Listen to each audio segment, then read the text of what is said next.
This is the IELTS listening test. You will hear a number of different recordings and you will have to answer questions on what you hear. There will be time for you to read the instructions and questions, and you will have a chance to check your work. All the recordings will be played once only. The test is in 4 parts. At the end of the test, you will be given 10 minutes to transfer your answers to the answer sheet. Now turn to Part 1. The test is in 4 parts: Part 1, Part 2, Part 3, and Part 4. Now look at Part 1. Part 1.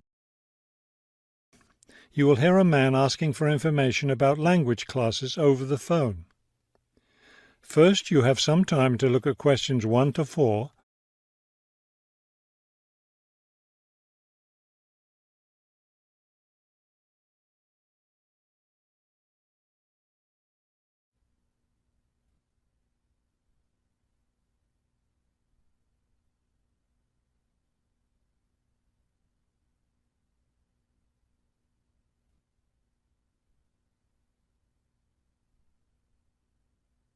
Now we shall begin. You should answer the questions as you listen, because you will not hear the recording a second time. Listen carefully and answer questions 1 to 4. Good morning, Globetrotters Language School. How may I help you? Yes, I was wondering if you could give me some information on language classes. Certainly.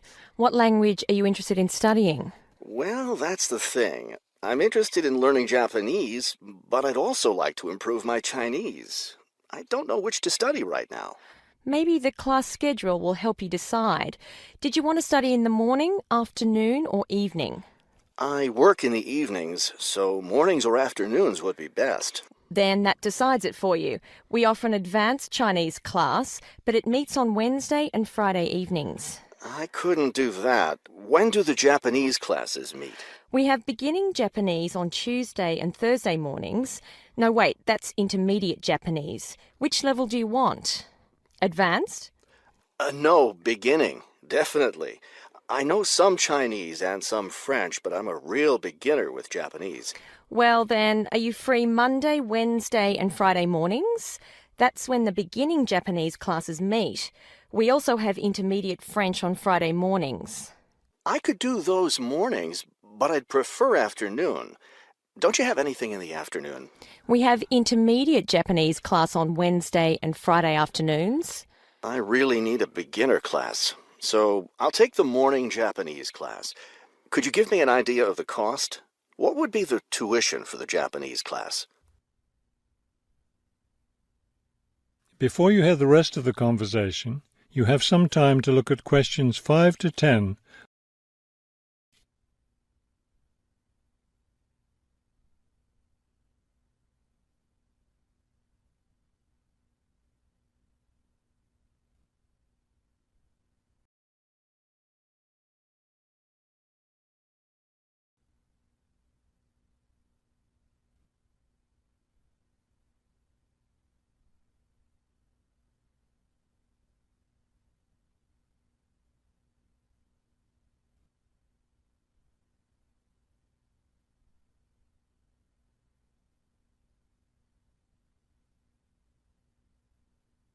Now listen and answer questions 5 to 10.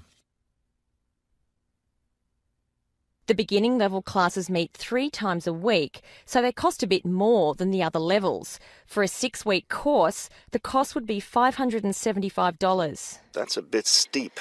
If it's hard for you to pay that much, you could sign up for just 4 weeks of class and pay $410, or you could pay for 1 week at a time at $125 a week. That comes out to be much more expensive once you add up all the weeks. That's true. You can save money by registering for 2 levels together. For example, pay for your beginning and intermediate classes now, and you'll get 12 weeks of class for just $1,050. That's not a bad deal, but I can't come up with that much money at once. I'll just pay for the 6-week course. Fine. That class begins next week, so you need to register right away. Can't I register over the phone? No, I'm sorry, we don't take phone registrations. What you'll need to do is visit the school office today or tomorrow. Bring a cheque for the tuition and a photo ID. Is that all? Yes, we'll give you a registration form to complete, or you can save time by visiting our website and downloading the form there. Complete it and bring it into the office with your cheque. Great. I'll stop by this afternoon. Fine. When you arrive, ask for Mr. Lindsay. He's in charge of student registration. I'm sorry, Mr. Who? Mr. Lindsay, spelled Lindsay. Thank you for your help. Thank you. We'll look forward to seeing you in class. That is the end of part 1. You now have half a minute to check your answers.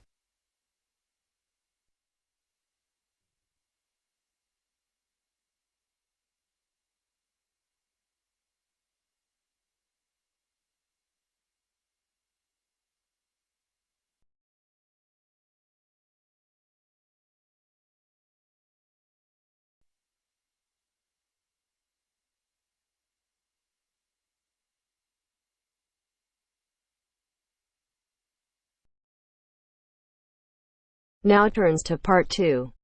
Part 2. You are going to hear a tutor talking to a group of philosophy students. First, look at questions 11 to 13.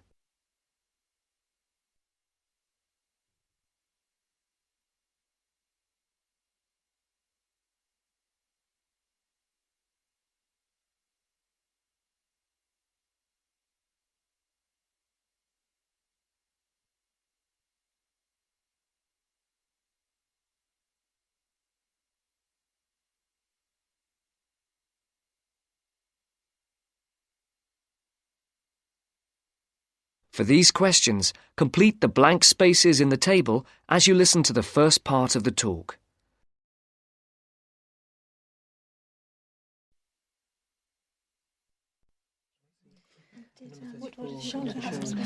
Good morning, everyone. Good morning. My name is Dr. Russell, and I am your tutor for philosophy this year. I think we're all here. Let's see, 5, 6, 7. Yes, that's everyone. Before we look at the 3 lectures you've had on philosophy this week, I would just like to run through a few things about what you can expect of me as tutor and what in turn we expect of you.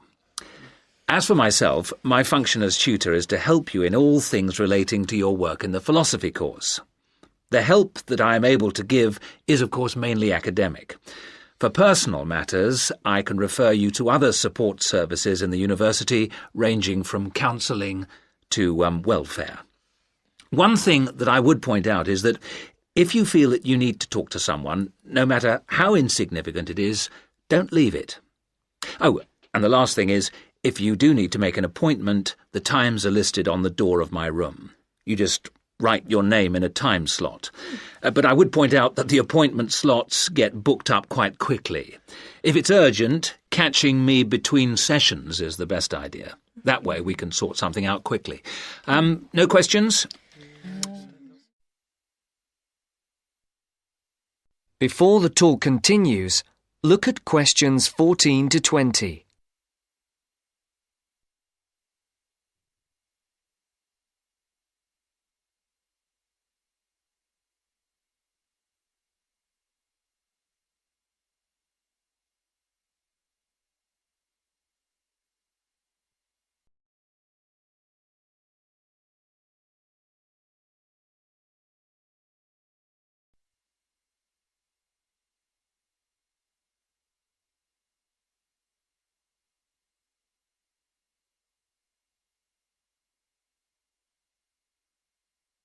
As you listen to the second part of the talk, answer the questions.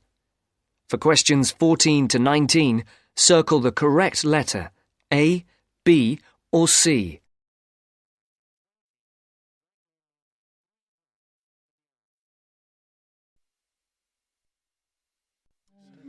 OK. As regards you as students, the tutorials are voluntary. You're not obliged to attend, but you are encouraged to do so. Last year, for the first time, a register was kept of students attending lectures, and this year tutors are being asked to keep a register of tutorial attendance. This is not a formal register, and not all tutors will be doing it, but in the philosophy department, all of us have chosen to keep registers. Another point that's being emphasised this year is punctuality.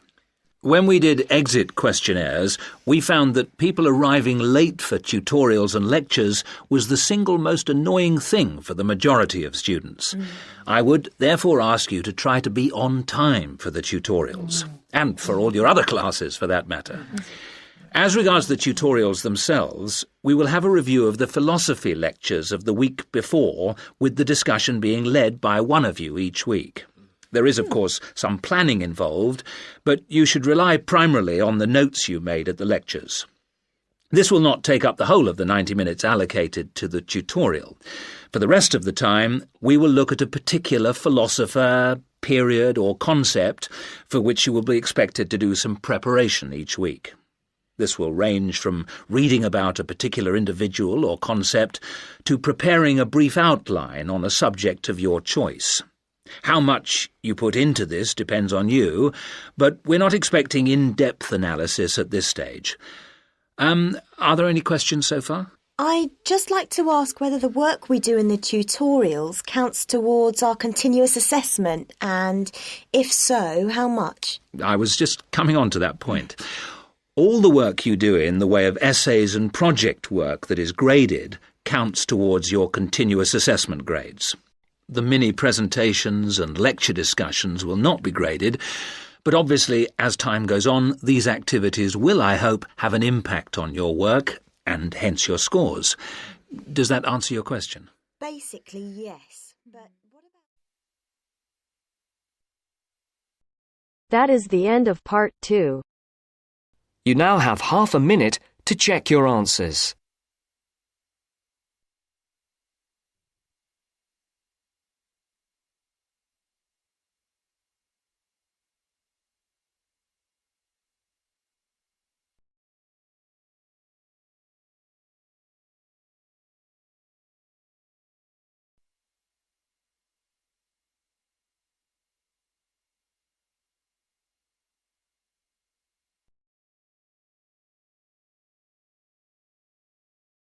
Now turns to part 3. Part 3. You are going to hear a conversation between Sally and Ben. They are new college students. You now have some time to read questions 21 to 25.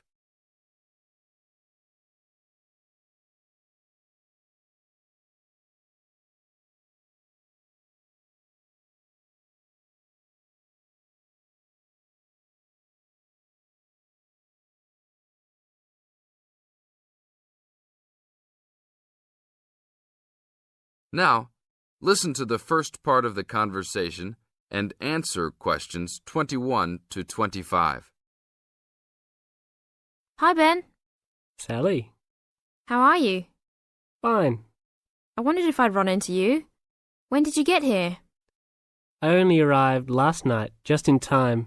I prefer to travel on Sundays to miss the working rush. I suppose you arrived in plenty of time. Oh, I've been here for 4 days now, so it must have been Thursday that I arrived. I like to have a good chance to look around and settle in. I should have come earlier too. I'm hoping to get a part-time job. Well, you've no time today, I suppose. Do you still plan to be an architect? Yes, it's what I've always wanted to do. And you were planning to do economics, weren't you? Yes, I was, but now I've decided on psychology instead. How many textbooks do you have to get?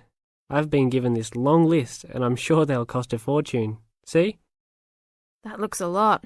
It's longer than my list. Well, it's 14 all told. So I might use library copies instead of buying some of them. What about you? I'll probably buy the whole lot of mine because I only have 5 on my list, although I'm sure there are many more I'll have to read. Luckily, we don't have to read them all straight away. Have you got your class timetable yet? It came with the book list. When do your lectures start? Tuesday. That's tomorrow. How about yours? Oh, I've got an extra day, the day after yours start. Now you have some time to read questions 26 to 30.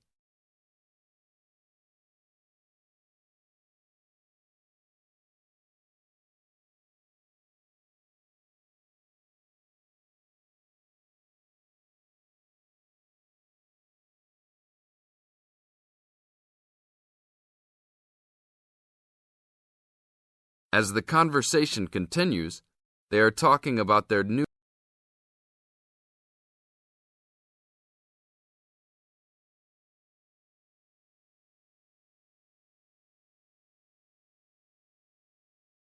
As the conversation continues, they are talking about their new college life.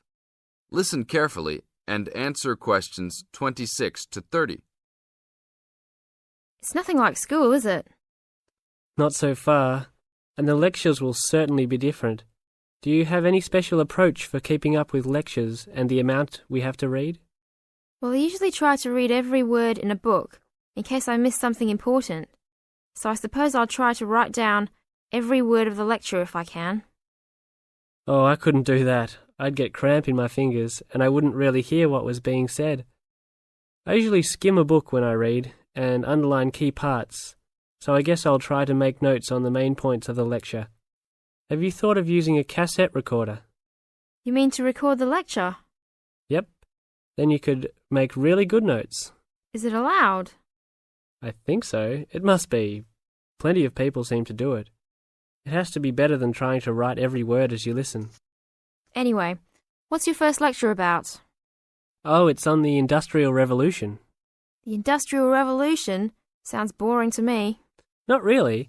It made a big difference to everything, including architecture eventually.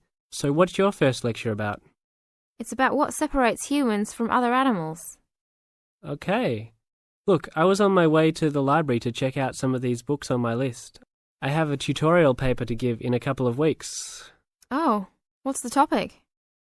Well, I think our lecturer must have trouble thinking up topics. The topic is, why study architecture? I don't know. It could give you a chance to set out what you want to do. I guess so. Have you been given any tutorials to do yet? Yes. Mine is called Needs for Sleep. Sounds almost as interesting as mine. That is the end of part 3. You now have half a minute to check your answers.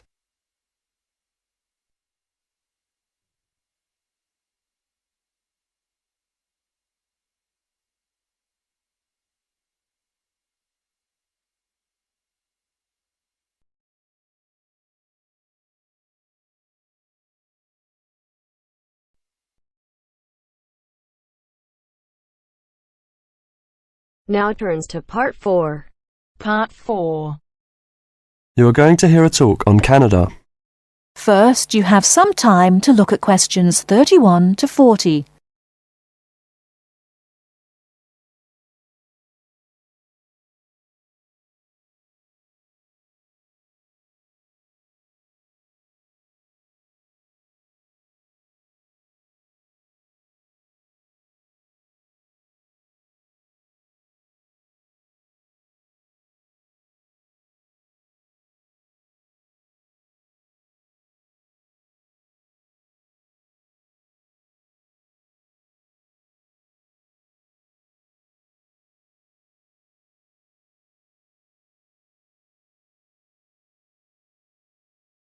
Now listen carefully and answer questions 31 to 40.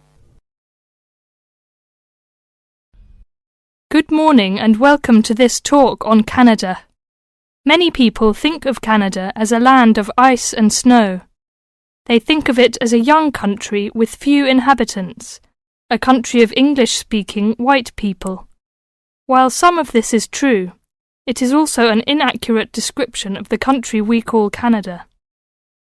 Canada lies in the northern half of the continent of North America. The most northern parts of Canada are sometimes called the land of the midnight sun, because at certain times of the year the sun never sets and is still shining faintly at midnight. This northern part of Canada is cold and mostly snow-covered all year round. Most of the people who live in this northern part of Canada are called Inuit or Dene. They were once called Eskimos. They are the original people of this land and are part of what are called the First Nation. As we move to the more southern parts of Canada, the land changes and so does the people. Moving from east to west in southern Canada, we travel from the Atlantic provinces of Nova Scotia, Newfoundland, New Brunswick, and Prince Edward Island. These small provinces, with small populations, border on the Atlantic Ocean. The land in these provinces is not very fertile, so fishing, forestry, and mining are the main industries, although in some small areas, agriculture is also important. If we travel west from the Atlantic provinces, we come to central Canada, composed of the large provinces of Quebec and Ontario. Both provinces are rich in natural resources, have fertile land, and are the centres of industry for Canada's largest cities. Toronto and Montreal are found in these provinces. The province of Quebec is the centre of French language and culture in Canada. In fact, Montreal is the second largest French-speaking city in the world after Paris. Finally, in the far west of Canada, we come to the province of British Columbia. This province is separated from the prairies by the Rocky Mountains and is bounded on the west by the Pacific Ocean. British Columbia is often called simply the West Coast. British Columbia is an attractive place for tourists because of its mild climate, spectacular mountains, seacoast, and beautiful forests. Agriculture, forestry, shipping and fishing are major industries in British Columbia. The people of this land of Canada are as varied as its landscape. The original settlers, those we call the people of the First Nations, came from Asia by crossing the Bering Strait from Siberia to Alaska. In their new environment, they developed many new languages and cultures. In the 16th century, the first Europeans arrived in eastern Canada. They came from Britain and France. By making treaties with the original inhabitants, they gradually established colonies in eastern and central Canada. After a war with France, Britain took over the French colonies in Quebec and eastern Canada. By the end of the 18th century, all of Canada was under British rule. From this time until the present century, most of the immigrants to Canada were British, Scottish, and Irish. In this century, however, Canada has had an influence of settlers from all over the world. There are now hundreds of thousands of people